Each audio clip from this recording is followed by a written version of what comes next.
Have you ever told yourself you don't care about money, that you're fine with less, that simple is better, and wanting more makes you greedy or shallow? Maybe you grew up watching people chase wealth and lose themselves in the process. Maybe someone you trusted told you that money corrupts. Or maybe, and this is the one nobody talks about, you're just scared. Scared that if you try and fail, you'll end up with nothing. Not even the small, fragile stability you have right now. If that sounds familiar, stay with me. This is the story of a man who convinced himself that staying small was a virtue, until the people he loved paid the price for his fear.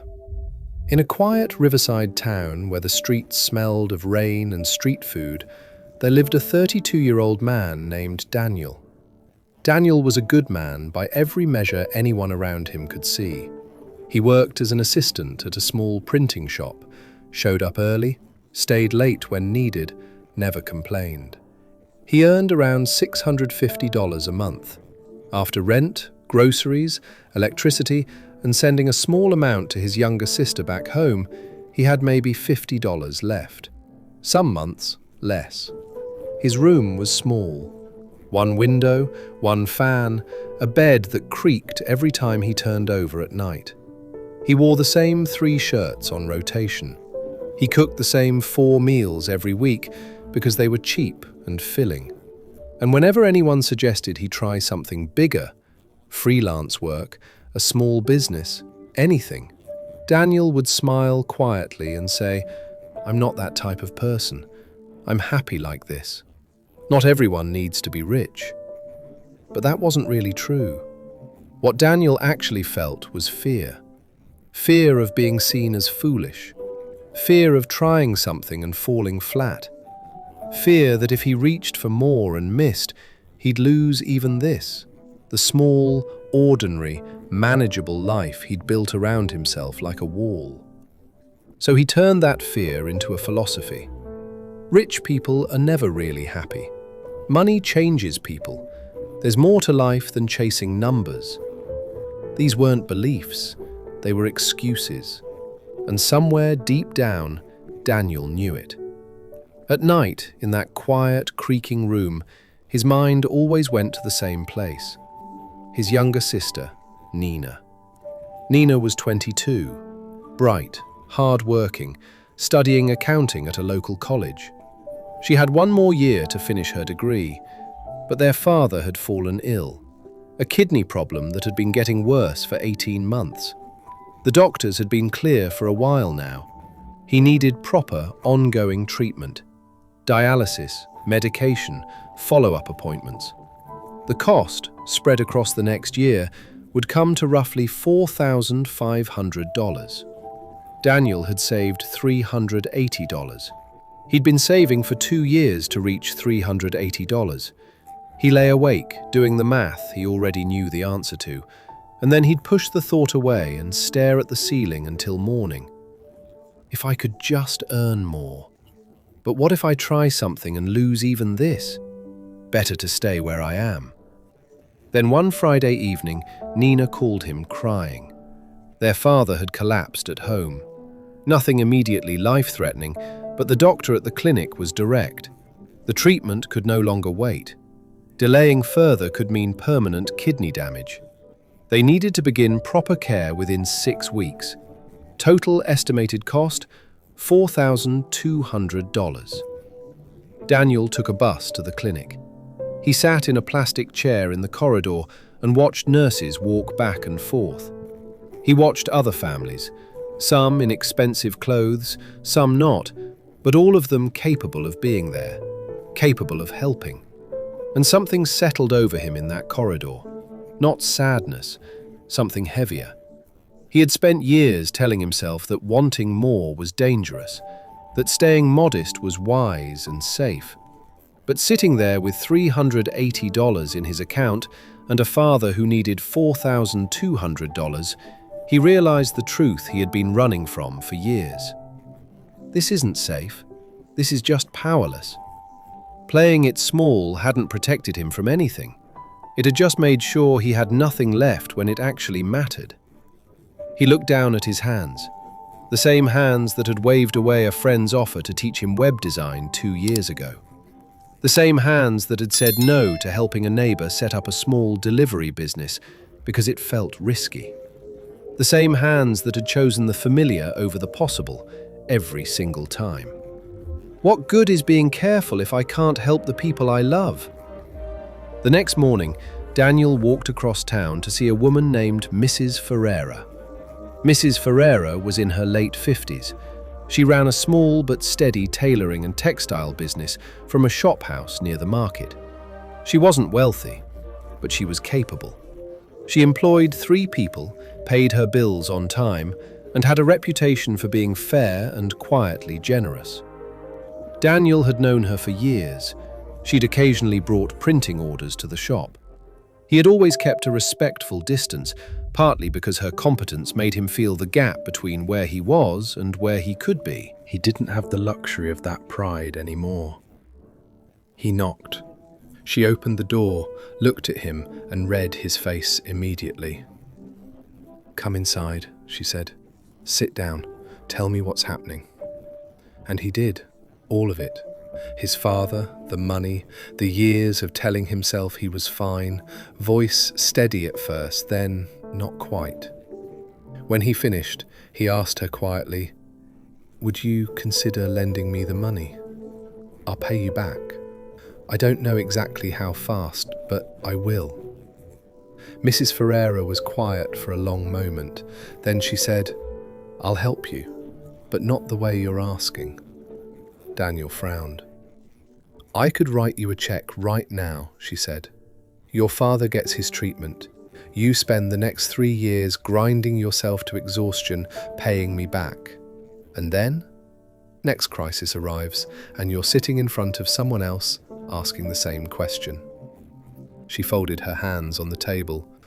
"Or, I lend you the money, no interest, take your time, and while your father is recovering, you and I figure out how you actually build something.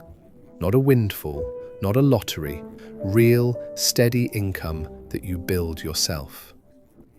Daniel stared at her. "Why would you do that?" "One condition," she said. "You actually try. Not just listen, not just nod. You do the uncomfortable work. Because if I'm going to spend my time on you, you have to spend your effort on yourself. Agreed?" Daniel said yes.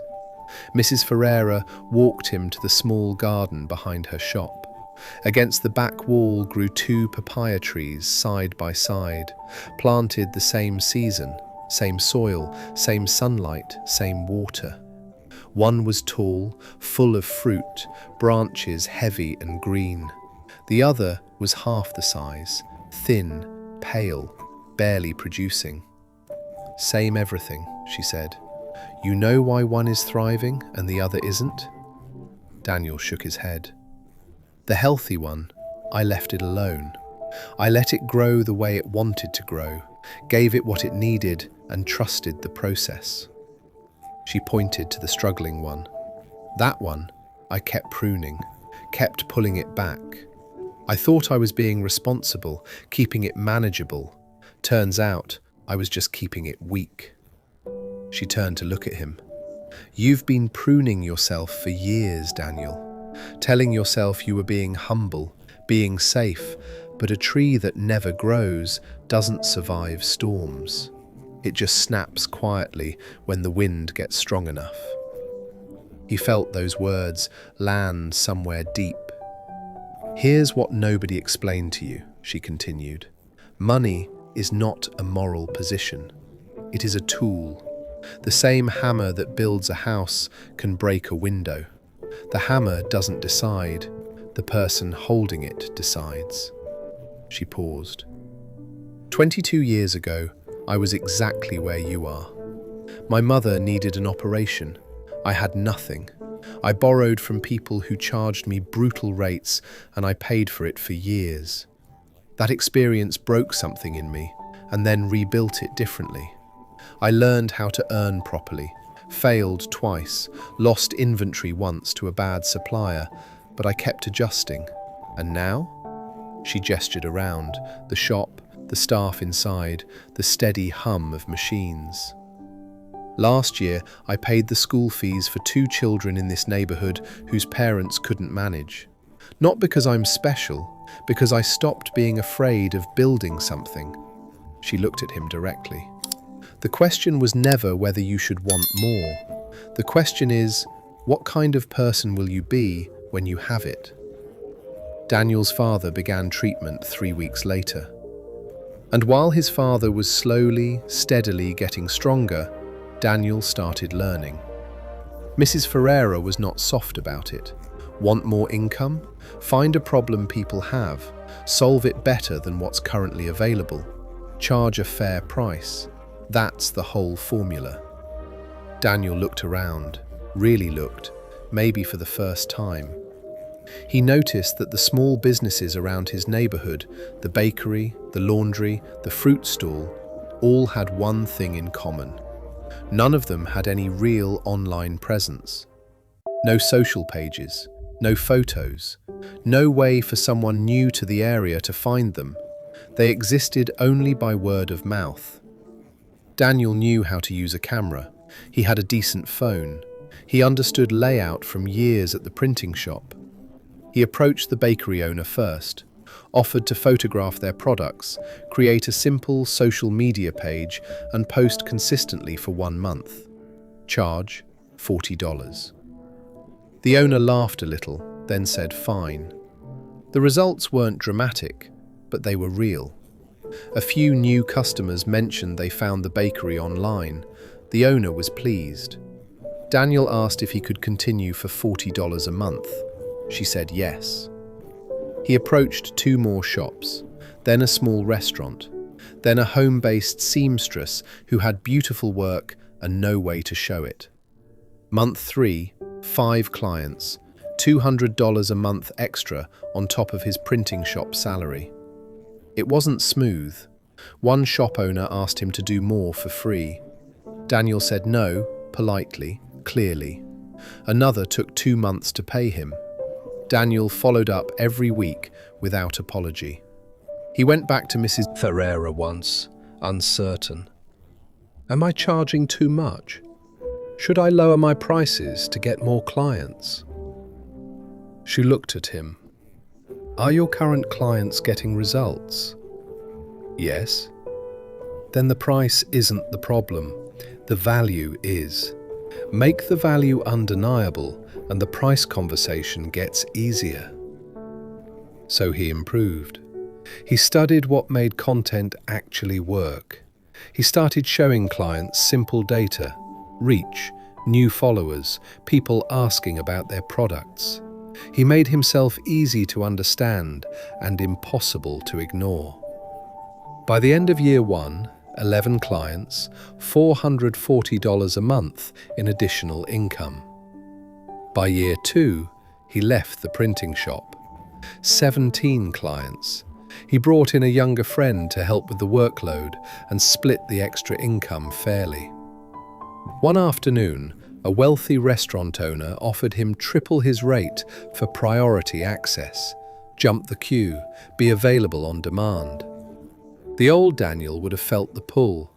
He still had debt. He still had months to go. He said no. I charge the same fair rate for everyone. That's how I work. The owner paused, then nodded. Good. That's exactly why I wanted to hire you. Word moved quietly through the neighborhood, the way it does in small places. Daniel wasn't just capable, he was trustworthy. 3.5 years after the phone call from Nina, Daniel walked to Mrs. Ferreira's shop on a Thursday morning carrying an envelope. Inside was $4,200, the full amount she had lent him, plus $800 more.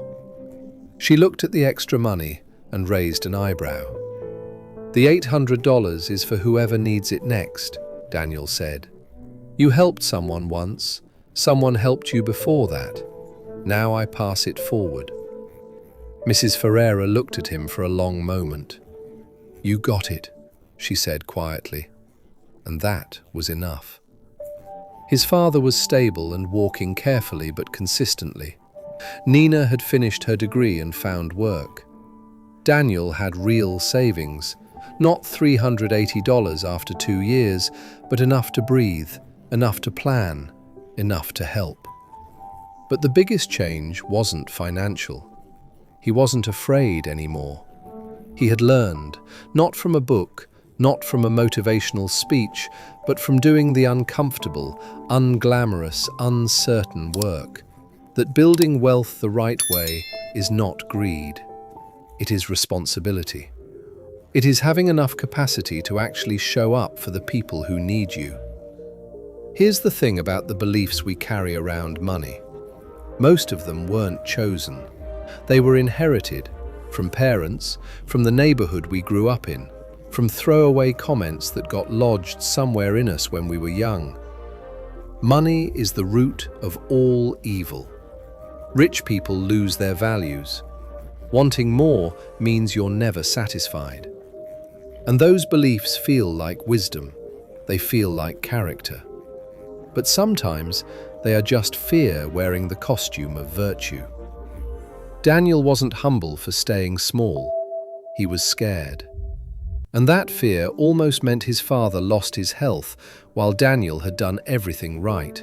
Shown up, worked hard, caused no trouble, and still had nothing to offer when it mattered.